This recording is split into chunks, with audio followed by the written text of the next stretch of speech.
ఏంటది? పండగకు వచ్చిన యేసు.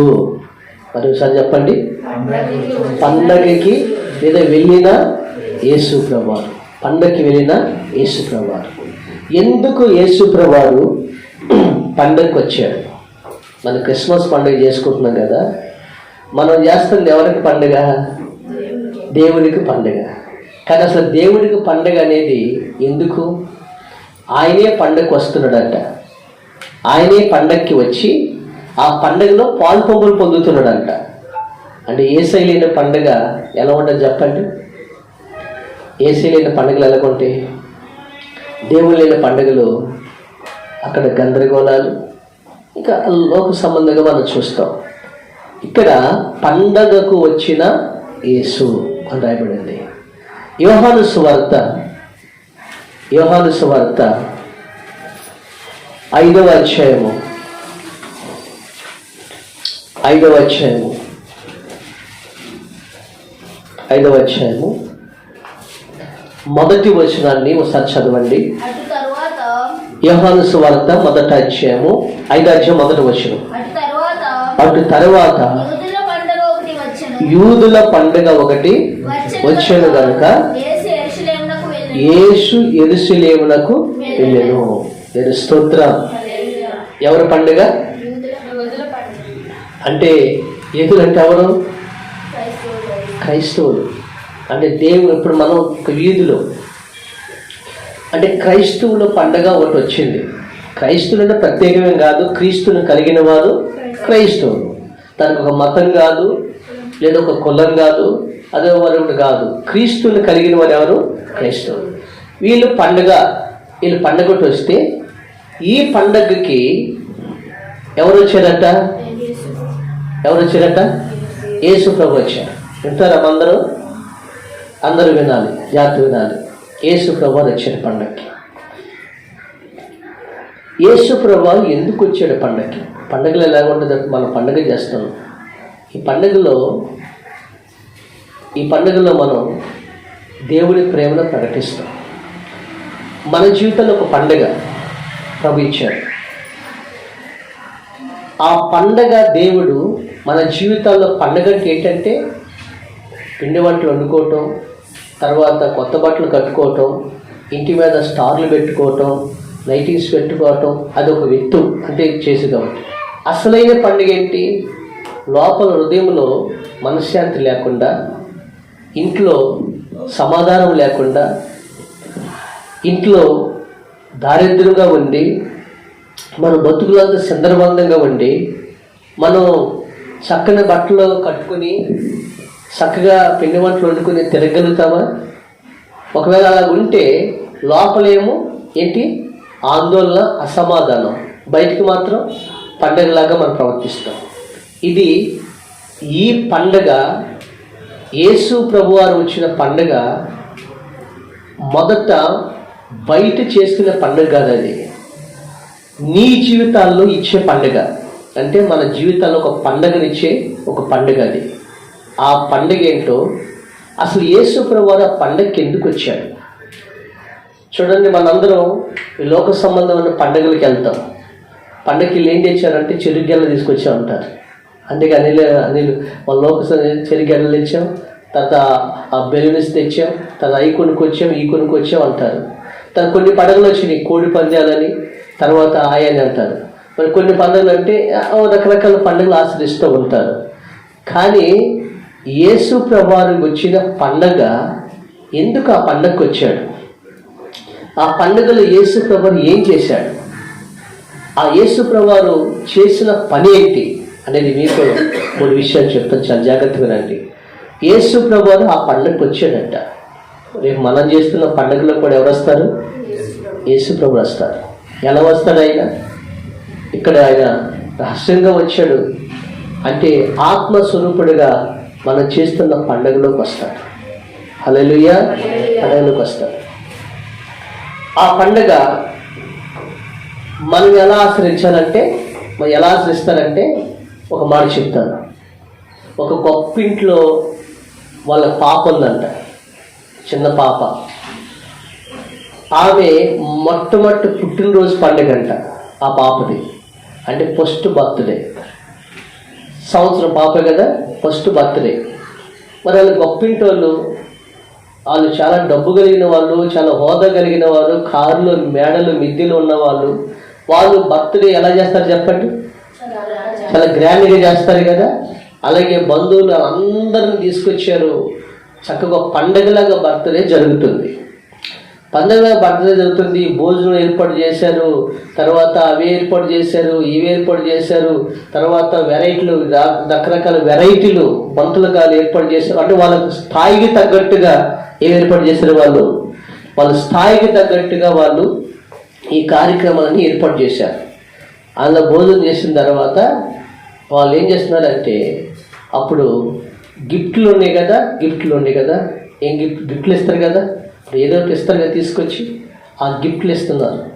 ఒక గిఫ్ట్లు ఇస్తున్నారు, తీసుకుంటున్నారు, గిఫ్ట్లు ఇస్తున్నారు, తీసుకుంటున్నారు. ఎవరికి ఇస్తారు గిఫ్ట్లు? వీళ్ళు ఎవరు? పాప తీసుకుంటుందా? పాప పక్షాన్ని ఎవరు నిలబడతారు? తల్లిదండ్రులకి. అక్కడ నిలబడి గిఫ్ట్లన్నీ తీసుకుంటున్నారు. ఈ గిఫ్ట్లు, పండుగలు, సరదా అంత అద్భుతంగా జరుగుతుంటే అసలు ఎందుకు బర్త్డే ఎవరిది? పాపది కదా. కానీ వంటకాలన్నీ ఎవరి నిమిత్తం పండుగ చేస్తున్నారు? పాప నిమిత్తమే కదా. కనీసం తర్వాత ఏదయ్యా పాప అంటే, ఆ ఉయ్యాల్లో చూసేవారికి ఈ పాప ఏడ్చి వేసేపోయింది, నిద్రపోయింది, ఆ పాప చనిపోయింది, అన్నీ వేసారంట పైన. కానీ పండగ చేస్తున్నారు, కానీ అసలు ఎవరి నిమిత్తం పండగ చేస్తున్నారో ఆ పాపను మాత్రం ఏం చేయలేదు, పట్టించుకోరు. అవన్నీ వేస్తున్నారు, తీసుకొచ్చి ఉయ్యాల్లో పడేస్తున్నారు. అయ్యే పాపేది, ఎందుకు పాపేది? అసలు పండగ ఎవరికి? పాపకి. కానీ పాప లేదు పండగలో. అసలు పాప లేదు అక్కడ, పాపకి చూపిస్తూ వెళ్ళి అక్కడ. కానీ ఎవరు? వీళ్ళే పండుగ చేసుకుంటున్నారు, తింటున్నారు, వాళ్ళ శారీలు చూపించుకుంటున్నారు, వాళ్ళు హోదాలు చూపించుకుంటున్నారు, అన్నీ చూపిస్తున్నారు. కానీ అసలు పండుగ ఎవరిదో ఆమెను మాత్రం ఏ పేర్లు మర్చిపోయారు. ఈరోజు పండుగ అంటే అసలు మనం ఎవరిని ఆరాధిస్తున్నాం, అసలు ఎవరు మన జీవితాల్లో అనేది ఏంటంటే ఈ పండుగ జ్ఞాపకం చేసుకోండి. ఈరోజు మనం ఎందుకు ఈ క్రిస్మస్ లేదా ఈ పండుగ చేయాలో తెలుసా? యేసు ప్రభువు మొదట అసలు ఎందుకు ఈ పండుగలోకి వచ్చాడు అనే విషయాన్ని మీతో చెప్తాను. చూడండి, 5వ అధ్యాయము జాగ్రత్తగా చూడండి. 5వ అధ్యాయం 5వ వచనం. అక్కడ 38 ఏండ్ల నుండి వ్యాధిగల ఒక మనుషుడెనను, యేసు వాడి పడి ఉండట చూసి వాడప్పటికి బహుకాలం నుండి ఆ స్థితిలోనే ఉన్నాడని ఎరిగి స్వస్థపరచగోరుచున్నావా అని వాడిని అడగగా, ఆ రోగి, అయ్యా నీళ్లు కదిలింపబడినప్పుడు నన్ను కోనేటిలోనికి దించుటకు నాకు ఎవడూ లేడు కనుక నేను వచ్చినంతలో మరి ఒకడు నాకంటే ముందుగా దిగునని ఆయనకు ఉత్తరం ఇచ్చాను. అందుకు యేసు నీవు లేచి నీ పరిపెత్తుకు నడవమని వానితో చెప్పగా వెంటనే వాడు స్వస్థత నుండి పరిపెట్టుకొని నడిచెను. నేను స్తోత్రం గట్టిగా. పండక్కి యేసయ్య ప్రభువు ఎందుకు వచ్చాడు? పండగ జరుగుతుంది కదా, ఇక్కడ యూదుల పండుగ అంటే కొన్ని లక్షల మంది పండగకు వస్తారు.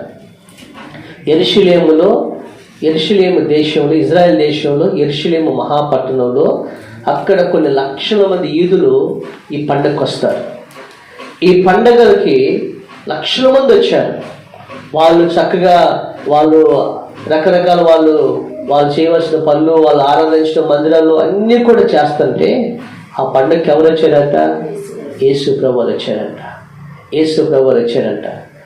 ఆ యేసు ప్రభువారు వచ్చి ఆ పండగలకు వచ్చి, యేసు ప్రభువారు అబ్బా నన్ను బాగా ఆరాధిస్తున్నారు, నన్ను బాగా గనపరుస్తున్నారు, ఆ ఇంటి మీద స్టార్లు బాగా పెట్టారు, లైటింగ్స్ బాగా పెట్టారు, తర్వాత నన్ను గనపరుస్తున్నారు అని చూశారు యేసుప్రభు వారు. ఏం చూశాడంట? ఆయన ఎందుకు పండగకు వచ్చాడంటే, ఒక వ్యక్తి 38 సంవత్సరాల నుంచి పక్షవాతము అనే వ్యాధితో ఆయన ఒక కోనేటి దగ్గర పడి ఉన్నాడు. ఎవరమైనా ఒక వ్యక్తి ఎన్ని సంవత్సరాలు? 38 సంవత్సరాల నుంచి కోనేటి దగ్గర ఏమయ్యాడు? పడి ఉన్నాడు. పడియుండుట ఎవరు చూశారు? అతను పడియుండుట యేసు చూశాను. దేవునికి స్తోత్రం.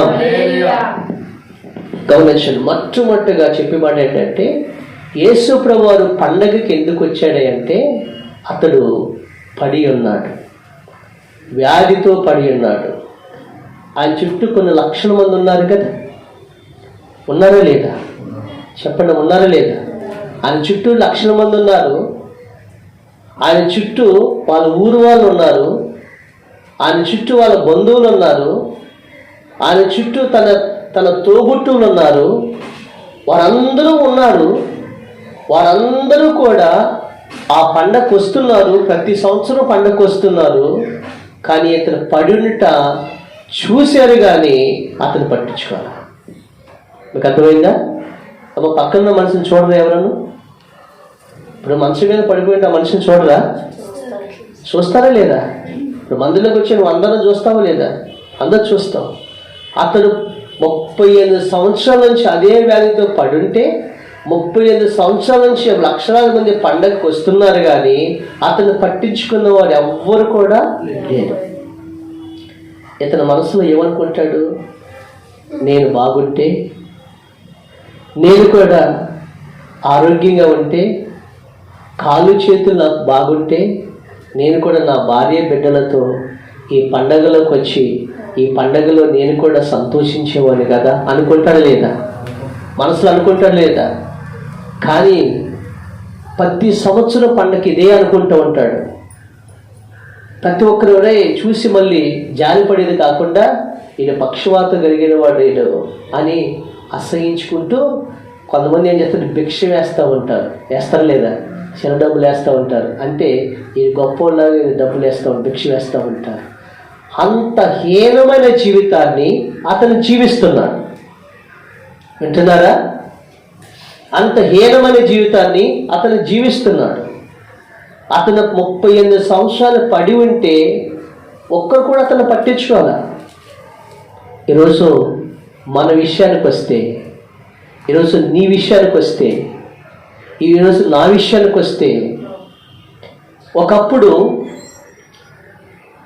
నీవు అనారోగ్య పరిస్థితుల్లో పడిపోయి ఉంటే ఒక్కరు పట్టించుకోవాలి.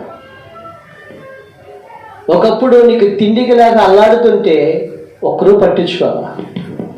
ఒకప్పుడు నీ కుటుంబము, నీ బిడ్డలు కుటుంబంలో పరిస్థితులు బాగాక దినదనం గండంగా ఉంటే ఒక్కరు వచ్చి కదా ఎవరు చేయలేదండి? పట్టించుకోవాలి. ఒకప్పుడు ఎవరు పట్టించుకోవాలి మిమ్మల్ని? ఒకప్పుడు మన పరిస్థితులు, పోటకరమైన పరిస్థితులు, అనారోగ్యంతో ఉన్న పరిస్థితులు, అప్పుల పాలైన పరిస్థితులు, భర్త సరిలేక, భార్య సరిలేక, ఇంట్లో సమాధానం లేక, అలాంటి గందరగోళమైన పరిస్థితుల్లో ఇన్ని సంవత్సరాలు గడుపుతుంటే నిన్నెవరు కూడా ఏం చేయలేదు? పట్టించుకోవాలి. నీడకి రామని పిలిచి ఒక ముద్ద పెట్టిన లేరు నీకు. ఈరోజు ఒక బట్ట కొనిపెట్టి ఒక బట్ట ఇచ్చిన లేరు నీకు. ఈరోజు మనం పైకి లేవనెత్తి ఈరోజు నీళ్లు తాగుదుగా రమ్మని పిలిచిన వాళ్ళు ఎవరు లేరు నీకు. ఉన్నారంటారా? మనకి ఉన్నారమ్మా? ఈరోజు మన కింద పడిపోతే నవ్విన వారే ఉన్నారు, కానీ పైకి లేవనెత్తిన వారు ఎవరు కూడా లేరే. అది ఒకప్పుడు మన స్థితి, అది ఒకప్పుడు మన పరిస్థితి. అలాంటి పరిస్థితిని ఈరోజు మనం ఆరాధిస్తున్న దేవుడు చూశాడు. ఆయన చెప్పగలుగుతాడు. స్తోత్రం. హల్లెలూయా. ఆ స్థితిని చూశాడు దేవుడు. ఆ ఇంట్లో పరిస్థితిని చూశాడు. ఆ పరిస్థితులన్నింటినీ కూడా చూసి ఆ యేసు ప్రభువు నీ దగ్గరికి సేవకుడు అనే ఒక కుటుంబాన్ని ఏర్పరచుకొని నీ దగ్గరికి పంపించాడు. దేవుడు వాక్యము అనే వాక్యాన్ని దగ్గరికి పంపించాడు. అది దేవుడు సంకల్పం నీ దగ్గర పంపించడానికి. సంఘము అనే ఒక సంఘంలోకి దేవుడిని ఏం చేశాడు? తీసుకొచ్చాడు. ఇది ఎవరు పంపించిన కార్యం? ఇది ఎవరు ఏర్పాటు చేసిన కార్యం? ఇది దేవుడు చూశాడు. ఆ రోజు నువ్వు అల్లాడుతున్న నీ బాధని, నీ దుఃఖాన్ని, నీ నిట్టూర్పుల్ని, నీ పరిస్థితుల్ని ఎవరు చూశాడంట? దేవుడు చూశాడు. హల్లెలూయా! దేవుడు చూశాడు. ఆ దేవుడు చూసి ఆ దేవుడు నీ దగ్గరకు వచ్చి ఆయన అంటున్నాడు, ఏ బాబు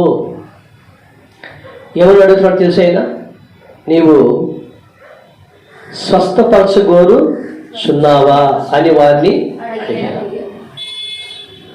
అయ్యా నువ్వు బాగుపడాలని ఉందా నీకు అంటే వాళ్ళు ఏమంటారు చెప్పండి? బాగుపడాలని ఎవరికొండ ఆశ ఉండదా? బాగుపడాలని ఉండదండి అమ్మ, మనకి ఉండదా లేదా? బాగుపడటం అంటే అనారోగ్యం బాగుపడటం కాదు. ఈరోజు అప్పుల బాధల నుంచి నేను బాగుపడాలి. ఈరోజు ఇదిగో ఇంట్లో ఈ పేదరికం నుంచి నేను బాగుపడాలి. ఇంట్లో ఇక అసమాధానం, అశాంతి నుంచి నేను బాగుపడాలి. ఈరోజు చాలా కుటుంబాలు మనం చూస్తున్నాం, భయంకరంగా ఉండే కుటుంబాలు. ఇలాంటి భయానకమైన పరిస్థితి నుంచి నేను బాగుపడాలని ఎంతమంది ఉండదంటారు? ఉండదా లేదా? బాగుపడాలి ఉంది కదా. అయితే యేసు ప్రభు నాడు నువ్వు బాగుపడేవాళ్ళు ఉంది కదా అంటే అది ఏం సమాధానం చెప్తుందో తెలుసా? ప్రభువా నీళ్లు కదిలించబడినప్పుడు ఆయన అంటున్నాడు, చదవండి, ఎవరైనా నీళ్లు కదిలించబడినప్పుడు నన్ను కోనేటిలో దించుటకు నాకు ఎవడను లేడు. హల్లెలూయా! ఎవరైనా జాగ్రత్త. యేసు ప్రభు అడుగుతున్నాడు, ఏమా నువ్వు కింద పడిపోయావు కదా, నీకు చేయూతనిచ్చే వాళ్ళు ఎవరు లేరా? ఎవరు లేదయ్యా. నీ బంధువులు లేరేంటి? ఎవరు రాలేదయ్యా. నీ తోబుట్టువులు లేరేంటి? ఎవరు లేరయ్యా. వాళ్ళకి డబ్బులు లేవా? ఉన్నాయ్యా. వాళ్ళకి ఉద్యోగాలు, వాళ్ళకి అన్నీ ఉన్నాయ్యా. మరి నీవేంటి? మేము పేదలం కదా, ఈరోజు మేము కష్ట స్థితిలో ఉన్నాం కదా, ఈరోజు మేము కింద పడిపోయిన స్థితిలో ఉన్నాం కదా. ఈ స్థితిని చూసి వాళ్ళు ఎందుకు వస్తారయ్యా? మా ఇంటికి వస్తారా? ఎవరు రారు కదయ్యా. కనీసం చేయూతనిచ్చి, కనీసం ఇదిగో ఒక 100 రూపాయలు ఇచ్చి, ఇదిగోరా ఈరోజు ఈ పూటకి వండుకు తినండి అని ఎవరైనా ఉన్నారయ్యా? ఎవరు లేరయ్యా. ఈరోజు అదిగో బిడ్డల పరిస్థితి, భార్య పరిస్థితి, కుటుంబ స్థితిలో ఉంది కదా అని ఎవరైనా మనం ఆదరించే వాళ్ళు ఉన్నారా? ఎవరు లేరయ్యా. యేసు ప్రభుత్వం చెప్తున్నాడు అతను. దేవుని స్తోత్రం. ఈరోజు మన స్థితి అలాంటి స్థితి. మనల్ని ఎవరు చేయూతనిచ్చేవాళ్ళు లేరు, మనందరినీ ఎవరు లేపేవాళ్ళు లేరు, మనల్ని ఎవరిని అందరూ కూడా చూసేవారు లేరు, ఎవరిని పట్టించుకునేవారు లేరు. అప్పుడు యేసు ప్రభువు అంటాడు, నీళ్లు కదిలించడం ఏంటో తెలుసా? జాగ్రత్తగా రండి. అక్కడ ఒక కోనేరు ఉంది. ఎక్కడ? యెరూషలేము ద్వారము దగ్గర అక్కడ బెతెస్దా కోనేరు అని ఉంది. బెతెస్దా అంటే కనికరమ కలిగిన ఇల్లు అని అర్థం. కోనేరు ఉంది. ఆ కోనేటి దగ్గర కుంటివారు, గుడ్డివారు, ఓసకాలు చేతులు కలిగిన వారు, నానా విధమైన రకాల రోగులు కలిగిన వారు ఆ కోనేటి దగ్గరకు వచ్చి ఆ దేవదూతలు ఏం చేస్తాయి అంటే నీళ్లు కదిలిస్తాయి. వచ్చి ఆ నీళ్లు కదిలించిన వెంటనే ఎవడు ముందుగా కోనేటిలో దిగుతాడో వాడు ఏమవుతాడు? చెప్పండి, ఏమవుతాడు? స్వస్థపరచబడతాడు. ఇప్పుడు నీళ్ళు కదిలించబడతాయి, కాసు కూర్చున్నారు కదా, నీళ్ళు కదిలించబడతాయి. వీళ్ళు తక్కని నీళ్ళలో దిగుతున్నారు, కుష్ఠరోగులు బాగుపడుతున్నారు. కొంచెం బలహీనమైన వాళ్ళు దిగుతున్నారు, కుష్ఠరోగులు బాగుపడుతున్నారు. ఓసగాళ్ళు బాగుపడుతున్నారు, గుడ్డోళ్ళు బాగుపడుతున్నారు. అంటే వాళ్ళు తీసుకొచ్చున్నారు, బాగుపడుతున్నారు. మరి ఇతనికి ఏమి లేవు, అమ్మా. కాలు చేతులు 2 కూడా చచ్చిపడిపోయినాయి. పక్షవాతం కలిగిన వాడు కదా. ఇలా ఎంతమంది అనుకుంటాడు, అయ్యా నన్ను కూడా కోనేటి దాంట్లో తొయ్యండి అయ్యా అని అడుగుంటాడు లేదా? చెప్పండి, అడుగుంటారు లేదా? అడగరేంటమ్మా? హాస్పిటల్కి వెళ్ళినప్పుడు అయ్యా ఈ హాస్పిటల్ ఏ డాక్టర్ దగ్గరికి వెళ్ళాలయ్యా, ఈ అనారోగ్యానికి ఏ డాక్టర్ అయితే బాగుండయ్యా అని అడగరా మీరు? ఏం అడగరా లేదా? అడుగుతారు కదా అమ్మా ఇది ఈ పని చేయండి, ఈ పని అడుగుతారా లేదా? అతను అడుగుంటాడు లేదా? అంటే అతను బాగుపడాలని ఎంతమంది అడుగుంటారు అంటారు? చాలామంది అడిగాడు, అయ్యా నన్ను తీసుకెళ్ళి ఆ కోరిట్లో దింపండి, దొయ్యి నెట్టేయండి అయ్యా, ఎన్నో బాగుపడతానయ్య అంటే అవకాశం ఉండి కూడా ఎవడు కూడా అతనికి ఏం చేయలేదు, సహాయం చేయలేదు. దేవుని స్తోత్రం. అవకాశం ఉండి ఎవ్వరు కూడా అతనికి ఏం చేయలేదు, సహాయం చేయలేదు. ఇప్పుడు ఆయన ఏమన్నా డబ్బు ఖర్చు పెడతాడా ఏంటి? డబ్బు ఖర్చు పెడతాడమ్మా? లేక వాళ్ళు ఏమైనా కష్టపడుతున్నాడా? అతన్ని లాక్కెళ్ళి దేంట్లో పడేయటం, కోనేట్లో పడేయటం. ఆ కోనేట్లో పడేస్తుంటానికి కూడా మనుషులు ఏం చేయలేదు చెప్పండి, సహాయం చేయలేదు. అంటే అర్థమైంది తెలుసా? వీడికి సహాయం చేస్తే వీడెక్కడ బాగుపడతాడో.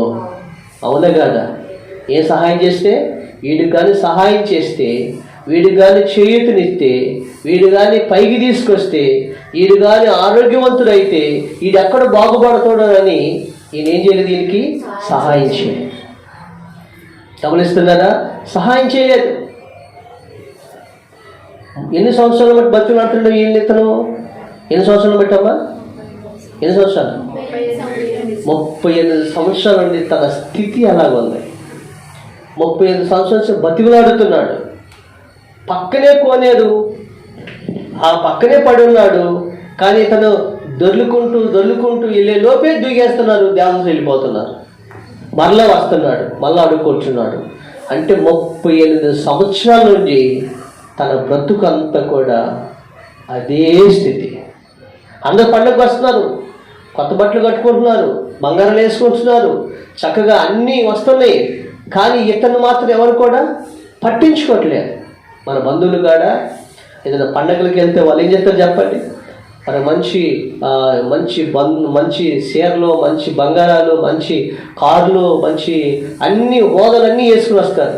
కానీ నిన్ను ఎలా ఉన్నావురా, పిల్లలు ఎలా ఉన్నారా, ఎలా తింటున్నారా, ఎలా తాగుతున్నారా, ఎలా చదువుతున్నారా అని అడిగే వాళ్ళు ఎవరు ఉన్నారంటారా? ఉన్నారు ఎవరన్నా? ఎవరు లేరే. గమనించండి ఈరోజు. అప్పుడు అలాగే ఏడుస్తూ ఉన్నాడు, తన స్థితిని తలుసుకుని బాధపడుతున్నాడు. చేయూతనిచ్చేవాళ్ళు లేరు, చేయి పట్టి నీటిలో దింపేవాళ్ళు లేరు. అతని అనారోగ్యంతో ఆ స్థితిలో 38 సంవత్సరాల నుంచి అలాగే పడి ఉన్నారు. పడేసేవాళ్ళు లేరా? దింపేవాళ్ళు లేరా? చెప్పండి, దింపేవాళ్ళు లేరా? దింపేవాళ్ళు ఉన్నారు. బాగు చేసే కోనేరు ఉందా లేదా? కోనేరు ఉంది, కోనేట్లో దింపేవాళ్ళు ఉన్నారు. కానీ ఎవరు కూడా సహాయము చేయలేదు. ఈరోజున అలాంటి నిస్సహాయ స్థితిలో ఉన్న నిన్ను, నీ కుటుంబాన్ని, నరాలందరినీ కూడా దేవుడు చూశాడు. దేవుడు మన దగ్గరికి వచ్చాడు. ఆయన స్తోత్రం కలిగినగాక. హల్లెలూయా. ఎలా వచ్చాడు? సేవకుడు ద్వారా. ఎలా వచ్చాడు? వాక్యం ద్వారా. ఎలా వచ్చాడు? ఆయన కోనేరు అంటే దేవుని మందిరం. కోనేరు అంటే ఏంటమ్మా? దేవుని మందిరం. దేవదూత అంటే ఎవరు? నీళ్ళు అంటే ఏంటి? గమనించండి. దేవదూత అంటే దేవుడి సేవకుడు, నీళ్లు అంటే దేవుని వాక్యము, బెతెస్దా కోనేరు అంటే దేవుని మందిరం. హల్లెలూయా. దేవుడు తన సేవకుని పంపించి నీళ్ళు అనే వాక్యం ద్వారా మనల్ని బోధించి ఆ మందిరం అనే బెతెస్దా కోనేరులోకి దేవుడు తీసుకొచ్చాడు. Praise the lord. దేవుడు తీసుకొచ్చాడు, కోనేరులో దేవుడు తీసుకొచ్చాడు. అప్పుడు తీసుకొచ్చి తన వాక్యం ద్వారా అంటున్నాడు, సరే, మూడో మాట ప్రబడుతున్నాడు, సరే నీకు వాళ్ళు ఎవరు సహాయం చేయకపోయినా పర్లేదు, కానీ ఇప్పుడు నువ్వు స్వస్థపరచగోర్చున్నావు అని అడిగాడు. ఎవరికి ఉండదు ఆ మాట? కాళ్ళు చేతులు బాగుండి లేచి తిరిగితే పని చేసుకుని చక్కగా కుటుంబాన్ని పోషించుకొని ఎవరికి ఆశ ఉండదమ్మా? ఇప్పుడు మంచం మీద పడుకోవాలనుకుంటారు ఎవరైనా? ఎప్పుడైనా ఈ ధ్యాన స్థితిలో ఉండాలని కోరుకుంటారు ఎవరైనా? ఎప్పుడు ఈ పేదరికంలో నన్ను కోరుకుంటారు ఎవరైనా? లేదు కదా. యేసయ్య అడుగుతున్నాడు, నువ్వు స్వస్థపడగోరు చున్నావు. హల్లెలూయా. మందిరంలోకి దేవుడు తీసుకుని వచ్చి ఆ మందిరంలో నువ్వు ఏమి చేస్తే స్వస్థపడతావు, నువ్వు ఏమి చేస్తే నీ పరిస్థితులు బాగుంటుంది, నువ్వేమి చేస్తే నీ బిడ్డల జీవితాలు బాగుంటాయి, నువ్వేమి చేస్తే నీ స్థితిగతులు బాగుంటాయి, నువ్వేమి చేస్తే నీ పరిస్థితులన్నీ కూడా బాగుంటాయి అని దేవుడు మనలను తన మందిరములో ఏం చేస్తున్నాడు? తన వాక్యం ద్వారా బోధిస్తూ ఉన్నాడు. హల్లెలూయా.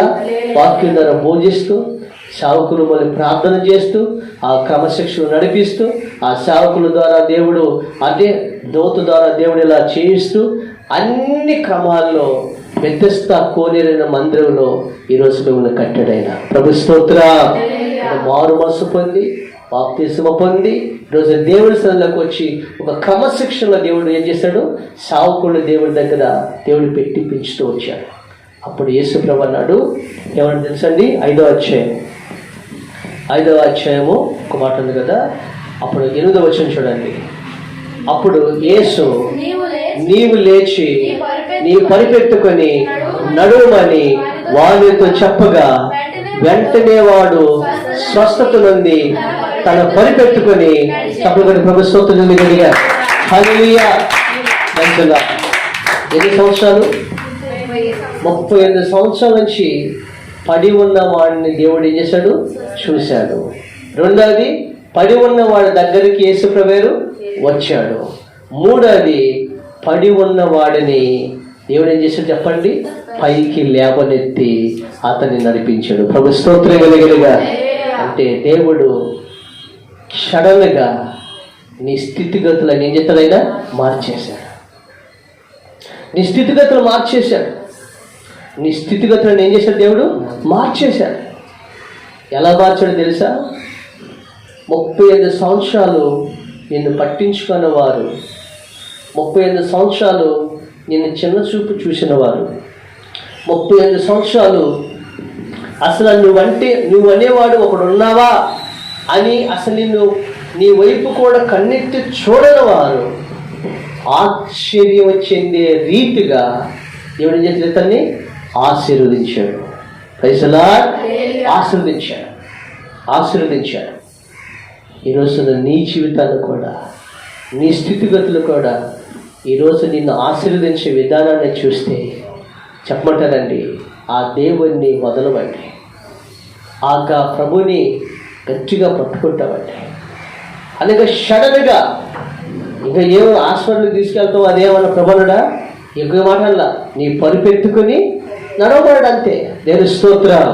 పరిపెట్టుకుని ఏమన్నాడు? నడవబడాడు అంతే. అంటే ఈరోజు నీ జీవితంలో దేవుడు చేసిన కార్యము ఎలా ఉందో తెలుసండి? చుట్టుపక్కల ఆశ్చర్యపడే రీతిగా నేను చేత దేవుడు దీవించాడు. హల్లెలూయా. చుట్టుపక్కల ఆశ్చర్యపడే రీతిగా నేను దీవించాడు. ఎందుకు తెలుసా? ఒకప్పుడు అప్పు చేసేదానివి నేను అప్పించేదానికి దేవుడు చేశాడు.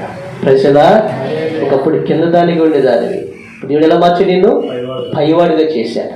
ఒకప్పుడు నేను ఏలేవాళ్ళుగా, నీ బంధువులు చుట్టాలు వాళ్ళందరూ నిన్ను వేలుబడిగా చేసేవాళ్ళంటే దేవుడు ఏం చేశాడు? నిన్ను వేలికగా చేశాడు. ఒకప్పుడు అందరికంటే నువ్వు కిందవాడిగా నీ కుటుంబం అంటే ఇప్పుడు దేవుడు ఏం చేశాడు? నీ కుటుంబాన్ని పైవాడిగా మార్చాడు. సడన్గా ప్రభు అన్నాడు, నీవు లేచి నీ పరిపెట్టుకుని నడవమాడండి. దేవుని స్తోత్ర.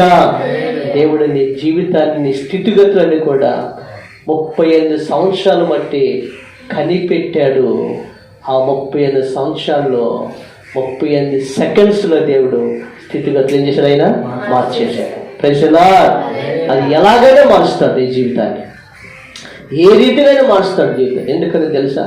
ప్రభువాక్యం రాయబడింది, ఆయన ఏ మేలు చేయకుండా ఆయన అన్యాయస్తుడు కాదు. ఆయన నమ్మిన బిడ్డల్ని, ఆయన సేవ చేసే బిడ్డల్ని, ఆయన సన్నిధానంలో బ్రతికే బిడ్డల్ని ఆయన ఏ మేలు చేయటం అన్యాయస్తుడు ఆయన కానే కాదు. ఆయన ఈరోజు ఆయన లేచి వెళ్ళిపోతాడు. దేవుని స్తోత్ర. నీ స్థితిగతులు కూడా అలాగే మారుస్తూనే ఉంటాడు ఆయన. ఈరోజు జ్ఞాపకం చేసుకోండి. ఇప్పటికి ఈయనకి నిజమైన పండగ వచ్చిందా రాలేదా చెప్పండి? పండుగ వచ్చిందా రాలేదా? ఇతనికి ఏమన్నా కొత్త బట్టలు కొనిచ్చాడు యేసుప్రభువారు? ఇతనికి ఏమన్నా కొనిచ్చాడు యేసుప్రభువారు? అసలు నిజమైన పండుగ ఏంటంటే అసలు అతని జీవితాన్ని బాగు చేయటమే నిజమైన పండుగ. దేవుని స్తోత్రం. వాళ్ళ జీవితంలో పక్షవాతం వచ్చి కొత్త చొక్కలు తొలగించుకుంటే ఆయన సంతోషపడతాడా? వాడు ఏమన్నా సంతోషపడతాడా? సంతోషపడ్డు కదా. అతని జీవితాన్ని బాగు చేశాడు దేవుడు, అతని దీనస్థితిని బాగు చేశాడు ఆయన. ఈరోజు మన జీవితాన్ని కూడా దేవుడు ఏం చేస్తాడు తెలుసండి?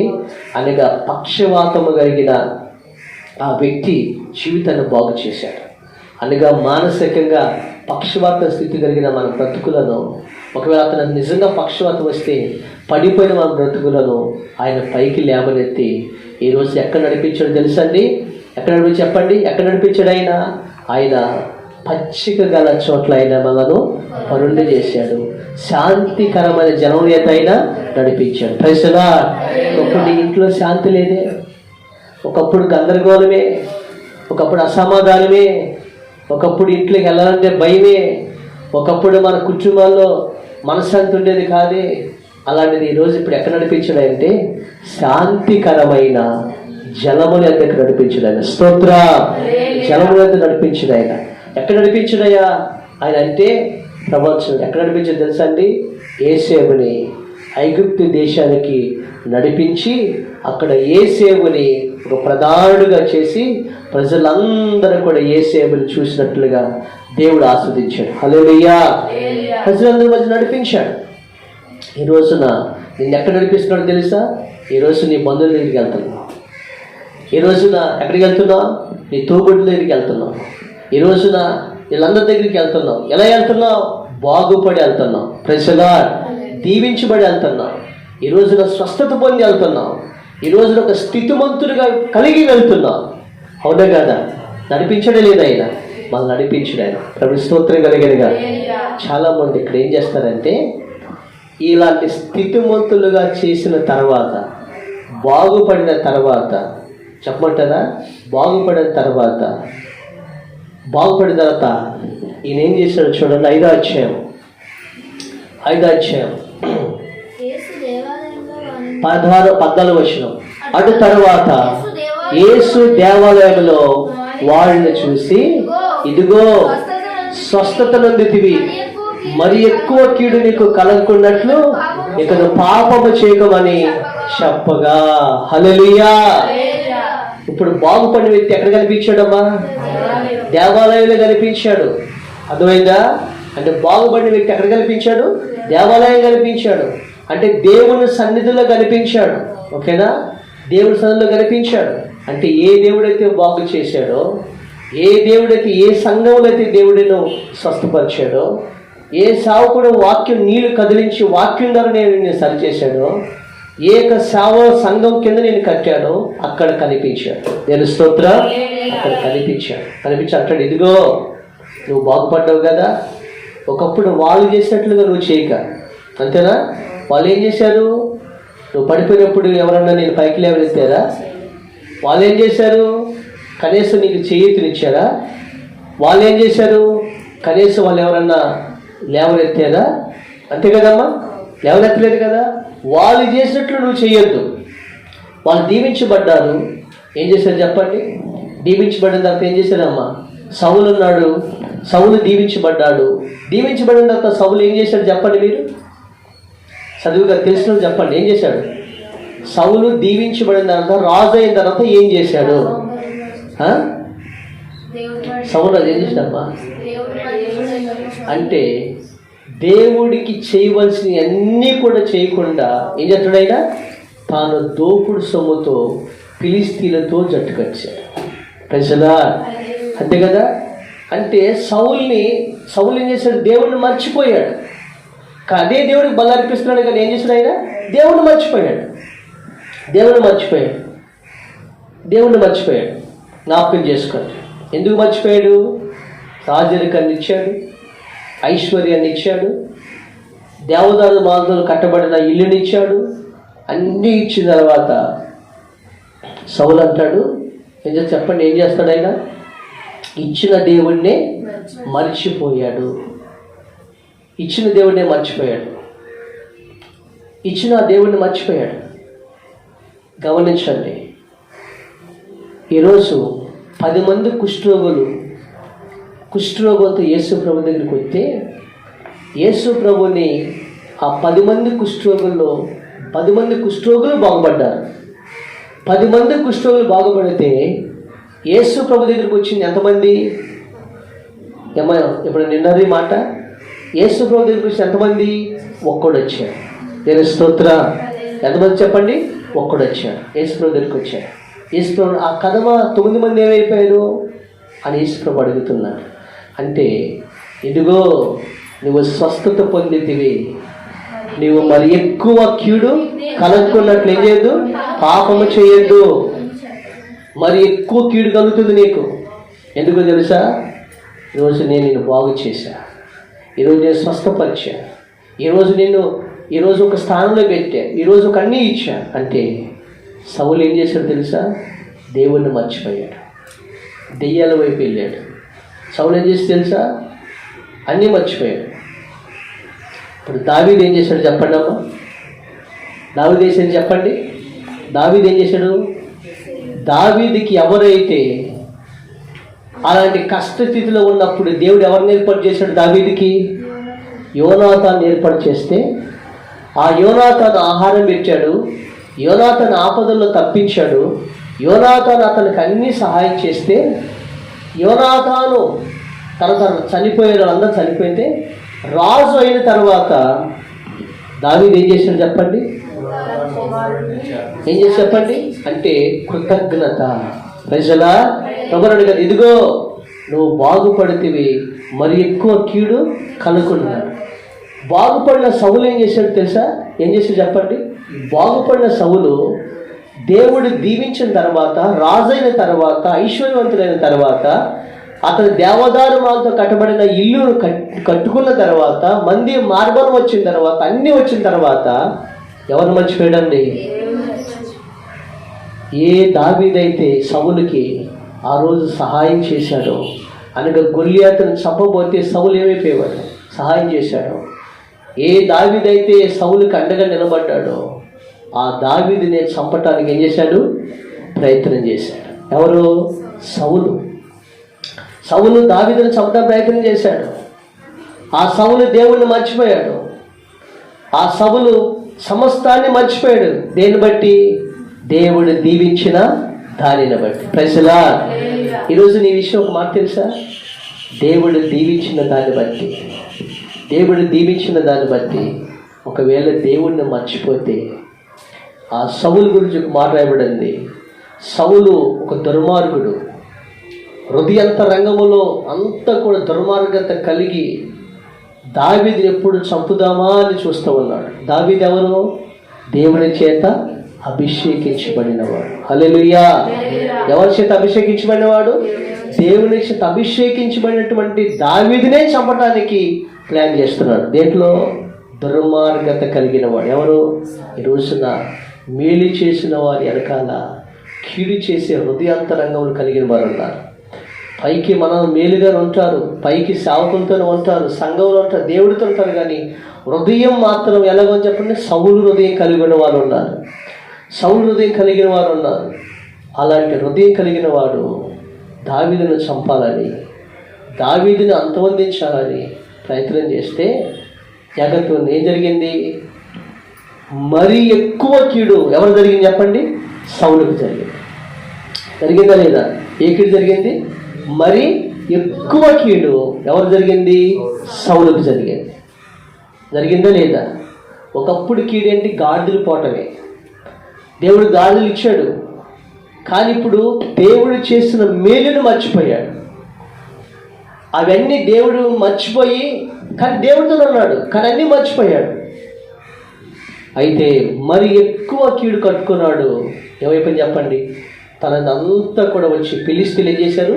దోసుకెళ్ళిపోయారు. చివరికి ఫిలిష్తీయులు వచ్చి తన కుటుంబం, సౌలు వంశమే లేకుండా ఏం చేశాడు? చంపేసేశారు. చివరికి సౌలు కళ్ళ ముందే తన కుటుంబం అంతా కూడా ఏమైపోయింది చెప్పండి?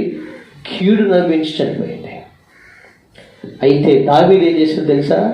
ఆయన సింహాసనం మీద కూర్చున్న తర్వాత, నేను కష్టంలో ఉండగా, నేను ఆకలితో ఉండగా, నేను ఆపదలో ఉండగా, నేను పడిపోయిన స్థితిలో ఉండగా, నేను ఏ క్షణం ఏంటో తెలియని స్థితిలో ఉండగా నన్ను యోనాతాను దేవుడు అప్పగించాడు కదా. ఆ యోనాతాను వాళ్ళ సౌలు వంశంలో యోనాతానుకు ఉపకారం చేయడానికి ఎవరైనా ఉన్నారా? ఎవరు అడిగారైనా? దావీదు అడిగాడు. ప్రజలా కృతజ్ఞత కలిగిన వాడు ఎవరైనా దావీదు. అడిగినప్పుడు యోనాతాను తీసుకొచ్చాడు. సౌలేమో దావీదుని చంపబోతుంటే దావీదేమో తన ఇంటిలోకి తెచ్చుకుని బల్ల మీద కూర్చోబెట్టుకుని ఎవరిని ప్రేమిస్తున్నాడు చెప్పండి? యోనాతాను కొడుకునైన మెఫీబోషెతును. దేవుని స్తోత్రం. ఇది దేవుని ప్రేమ. తన బల మీదే తన బిడ్డల్లాగానే తనతో పాటు పెట్టుకుని కూర్చున్నాడు. అందుకని సౌలునంతా కూడా దేవుడు ఏం చేశాడు? దావీదు ఒక మాటను అంటాడు, దావీదు ఇదిగో నీవు నా హృదయాను హల్లెలూయా, నా ఇష్టానుసారుడైన దావీదు, ఇదిగో నీ వంశము, నీ కుటుంబము తరతరములు భూమి ఉన్నంత వరకు నీ వంశము, నీ దీపం ఏం చేస్తుంది? వెలుగుతూనే ఉంటుందని ప్రభు చెప్పాడు. దేవుని స్తోత్రం కలిగాడు. భూమి ఉన్నంత వరకు నీ దీపం ఏం చేస్తుంది? వెలుగుతుంది, ఆరిపోదని ప్రభు చెప్పాడు. అంటే ఈ పక్షవాతంలో బాగుపడినవాడు అంటాడు యేసు ప్రభు అంటాడు, ఇదిగో నీవు స్వస్థత పొందితివి, మరి ఎక్కువ కీడు కలిగినట్లు నువ్వేం చేయొద్దు, నువ్వు పాపము చేయదు. మన సౌలు ఏం చేశాడు? ఏది వదిలిపెట్టాడో అదే పట్టుకున్నాడు. అంటే దావీదు ఏం చేశాడంటే తన దీవించిన దాన్ని బట్టి చెప్పమంటారా, అతని ఆలోచన ఏంటంటే ఒకటి, నా దేవుని మందిరాన్ని నేను కట్టాలి, అది ఆలోచన. నా దేవుని మందిరం కొరకు నేనేమి చేయాలి, అది ఆలోచన. అది సౌలుకి రాలా.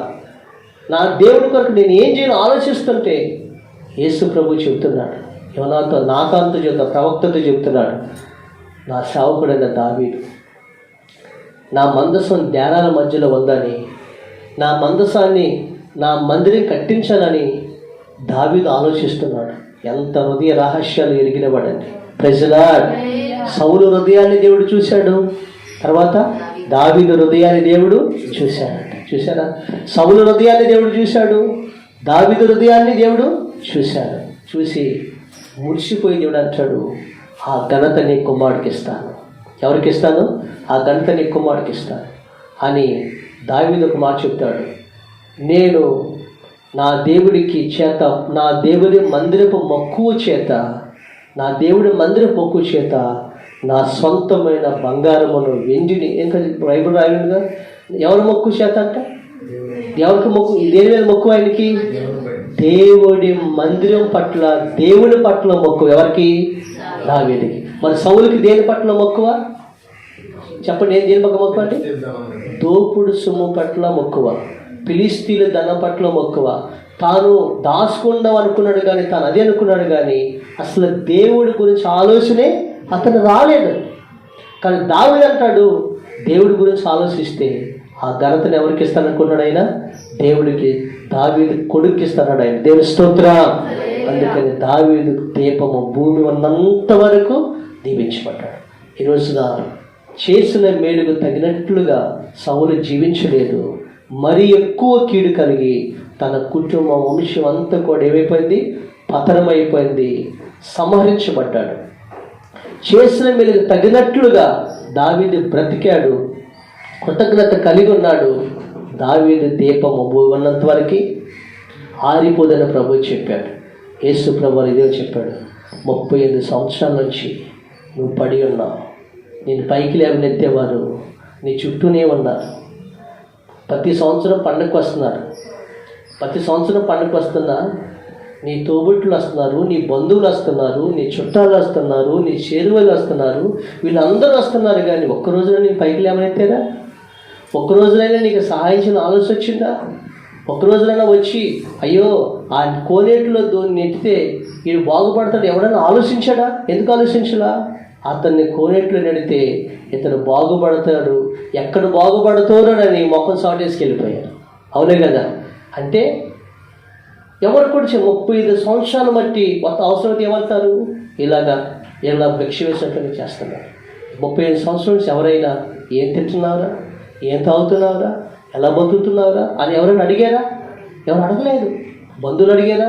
తోబుట్టులు అడిగారా? ఎవరు అడగలేదు కదా. అయితే ఇప్పుడు 38 సంవత్సరాలకి పండగకు వచ్చి యేసు ప్రభువారు నిన్ను చూశాడు. దీని స్తోత్ర. దేవదూతన దేవుని సేవకుణ్ణి నీ దగ్గర పంపించాడు. వాక్యం అనే నీళ్లు కదిలింప చేసి నిన్ను, నీ కుటుంబాన్ని, నీ బిడ్డల్ని ఒక క్రమశిక్షణ, ఒక ట్రాక్లో దేవుడు పెంచాడు. పెంచిన తర్వాత ఏం చేశాడు? పరిపెత్తుకు నడిచి వెళ్ళిపో అన్నాడు. అంటే నువ్వు ఊహించని రీతిగా దేవుడిని ఆశీర్వదించాడు. ప్రజలా ఊహించని రీతిగా ఆశీర్వదిస్తే ఇప్పుడు అందరూ ఎక్కడికి వెళ్ళమన్నాడైనా? ఏ బంధువులు అయితే నేను పట్టించుకోలేదు, ఏ తోబుట్లు అయితే నేను చూడలేదు, వాళ్ళందరూ ఎదుట నేను ఎలా మార్చాడని చెప్పి నిన్ను అప్పు చేసే నిన్ను అప్పిచ్చిదనిగా మార్చాడు. తోకగా ఉన్న నిన్ను తలగా మార్చాడు. కిందవాడుగా ఉన్న నిన్ను పైవాడిగా చేశాడు. నేను ఏలికి కింద ఉన్న నిన్ను ఏలుబడి వారికి చేసి మార్చాడు. దీని స్తోత్ర. చేసే కాబట్టి ఇదిగో ఎక్కడ కనిపించాలి? నీవు దేవుని మందిరంలో, దేవుడి సన్నిధిలో కనిపించాలి. పడిపోయినప్పుడు ఏ స్థితిలో దేవుడి కొరకు ఎలా చేసి ఎలా బ్రతికే వాళ్ళ బ్రతికించాలి, కనిపించాలి. ఇంకా ప్రార్థన కనిపించాలి. ఇంకా నువ్వు దేవుడికి మునుపటిగా నిరగంగా చేయాలి. చేసుకుంటూ మరీ ఎక్కువ కీడు కలిగినట్లుగా మరలా పాపము చేయొద్దు. ప్రజల చాలామంది ఇలాగనే దేవుడి సన్నిధిలో మేలు పొంది కనిపించిన వారు ఉన్నారు. కనిపించిన వారు దావీదులాగా కృతజ్ఞత కలిగి చేసేవారు కూడా ఉన్నారు. ఇలాంటి పండగలోకి యేసు ప్రభు ఎందుకు వచ్చాడు? పడి ఉన్న వారిని పైకి లేవనెత్తి బాగు చేసి ఈరోజు అతను ఆస్వాదించాడు. ఎలా ఆస్వాదించాడు తెలుసా అండి? అందరూ విస్మయమున్నట్లుగా దీవించాడు. ప్రజలా నిన్ను, నీ కుటుంబాన్ని కూడా నిజమైన పండగ ఆ యేసు ప్రభు ఉంటేనే నీకు నిజమైన పండగ. ఆ యేసు ప్రభు లేకపోతే నీ జీవితాల్లో ఎన్ని తొడుక్కున్నా, ఎన్ని చేసిన పండగ అనేది మన జీవితాల్లో ఉండదు. ఎందుకని? మనశ్శాంతి మన జీవితంలో ఉండదు. కాబట్టి యేసు ప్రభు వారు ఆయన నీ జీవితంలో, నా జీవితంలో చెప్పిన మాట ఏంటంటే, నిజమైన పండుగ నీకు, నీ బిడ్డలకి, నీ కుటుంబానికి ఆ దేవుడు ఇస్తానికి ఈ రోజున నీ దగ్గరికి ఆయన వచ్చాడు. నీ కొరకు తన ప్రాణాన్ని పెట్టాడు. తన రక్తంలో నేను కడిగాడు. ఎందుకో తెలుసా? పడిన నిన్ను పైకి లేవనెత్తి నీవు పడిపోట చూసి నిన్ను నవ్వుకున్న వారి ఎదుట నిన్ను ఒక తలగా నిలబెట్టాలని ప్రభు కోరుకుంటున్నాడు. అది నిజమైన పండుగ. హల్లెలూయా. పడిపోయి నిన్ను ప్రజల్లోకి తీసుకెళ్ళి ఆశీర్వదించి ఒక స్థానంలో పెట్టమే నిజమైన పండుగ. అలాంటి పండుగ నీ జీవితానికి ఇవ్వటానికి యేసు ప్రభువారు ఆయన ఈరోజు నీతో మాట్లాడుతున్నాడు. అందుకే పండుగకు వచ్చాడు. ఈరోజు మనందరం కూడా పండుగ చేసుకుంటున్నాం కదా. మనందరం కూడా దేవుని కొరకు, మనందరం కూడా దేవుని కొరకు చేస్తూ ఇలాగ అనేక మంది పడిపోయిన వారు ఉన్నారు. వారందరికీ సువార్తను ప్రకటించాలంటే ఇప్పుడు మనం కూడా ఏం చేయాలి? మనం కలిసి పండుగ చేయాలి, దేవుడి కొరకు చేయాలి. అప్పుడు దేవుడు మిమ్ములను, మీ జీవితాల్లో దావీదు కుటుంబాన్ని ఎలా ఆశీర్వదించాడో మిమ్మల్ని, మీ కుటుంబాలు కూడా దేవుడు ఆశీర్వదించి నిజమైన పండుగ మీకు, మీ బిడ్డలకు, మీ కుటుంబానికి దయచేయనుగాక. ఆమేన్.